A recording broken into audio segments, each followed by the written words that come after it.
Salut l'équipe. Alors qu'un film devrait conclure l'histoire de la famille Shelby, une saison 7 aurait été une conclusion plus appropriée à l'histoire de la famille criminelle et on en parle dès maintenant dans cette vidéo. Let's go! Petit message avant de réellement commencer cette vidéo, on est plus de 1100 sur la chaîne, merci énormément à tous ceux qui se sont abonnés.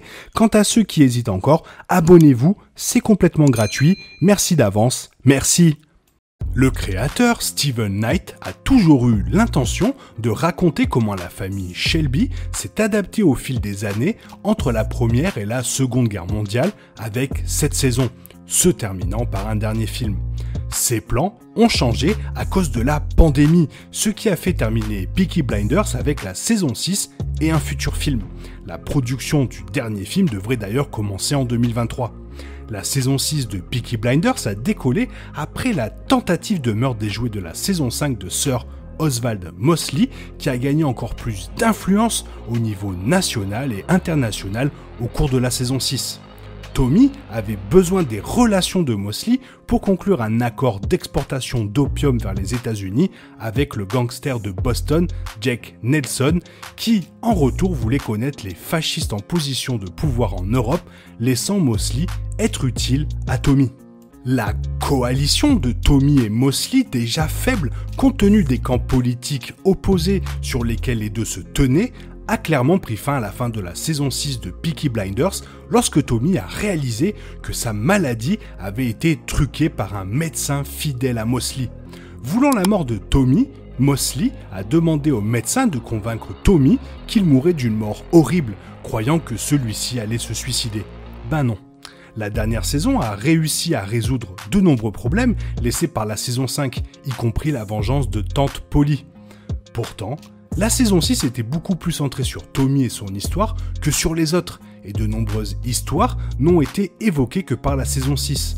En conséquence, elles doivent être développées d'une manière qu'un film ne peut pas faire, surtout lorsqu'il a déjà quelques grandes lignes de l'histoire nécessitant des conclusions.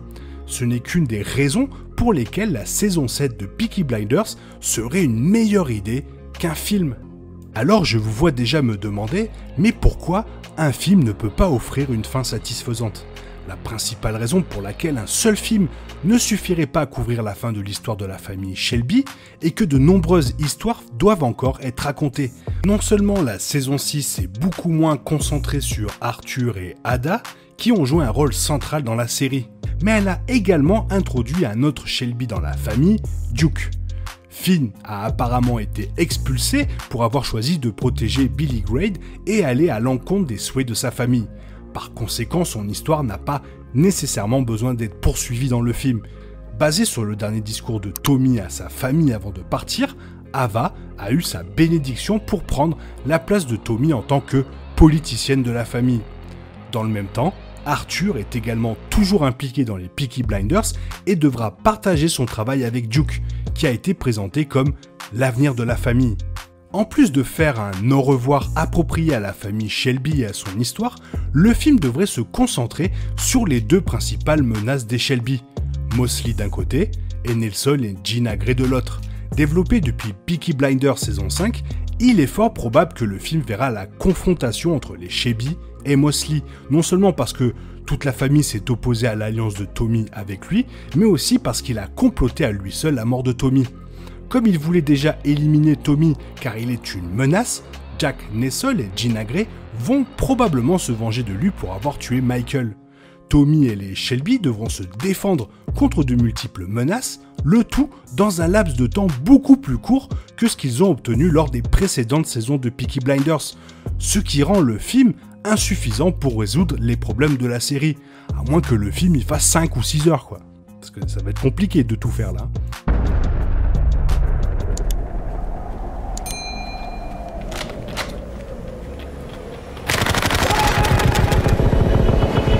Mais alors comment laisser une série, un univers tel que Peaky Blinders mort après un film? Steven Knight a clairement indiqué qu'il ne resterait pas attaché à Peaky Blinders et céderait des tâches créatives à d'autres une fois l'histoire de la famille Shelby terminée. Pourtant, le potentiel de retombées était déjà visible dans les saisons 5 et 6, qui introduisent les escapades de Michael en Amérique. Compte tenu de la fin de la saison 6 de Peaky Blinders avec un accord entre les Shelby et la famille criminelle de Nelson, il est possible qu'une retombée potentielle se concentre sur le travail de Shelby Company Limited aux États-Unis. Une autre option pourrait être de continuer l'histoire des Shelby en suivant Duke. Duke n'a été présenté en tant que Shelby qu'au milieu de la saison 6 de Peaky Blinders, faisant de lui un jeune Shelby qui est toujours suffisamment détaché d'eux pour perpétuer l'héritage de la famille. Quelle que soit la forme que prendra cet univers à l'avenir, il éblouira tout le monde comme l'a fait la série pendant 6 saisons. Alors qu'il y a pas mal de gens qui ont déjà validé la fin de cette saison 6, peut-être toi d'ailleurs qui es en train de regarder cette vidéo, dis-moi, est-ce que tu penses qu'un film c'est vraiment une bonne idée? Parce que finalement, s'ils font un film, c'est peut-être pour gagner un peu des billets verts, sinon je vois pas trop l'intérêt.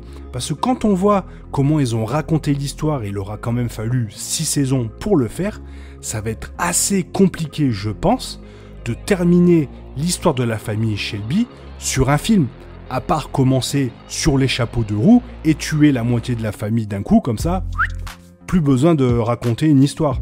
Enfin bon, je sais pas trop ce que t'en penses, mais j'aimerais bien savoir, fais-le moi savoir dans les commentaires parce que c'est super intéressant d'avoir votre avis, ton avis. Voilà, j'espère que la vidéo t'a plu. Si elle t'a plu, n'hésite pas à la liker, t'abonner, la partager, la commenter, car ça m'aide à référencer la chaîne sur YouTube. Merci. Je te souhaite une bonne matinée, après-midi, peut-être une bonne soirée ou un bon week-end. Bisous bisous, hasta la vista.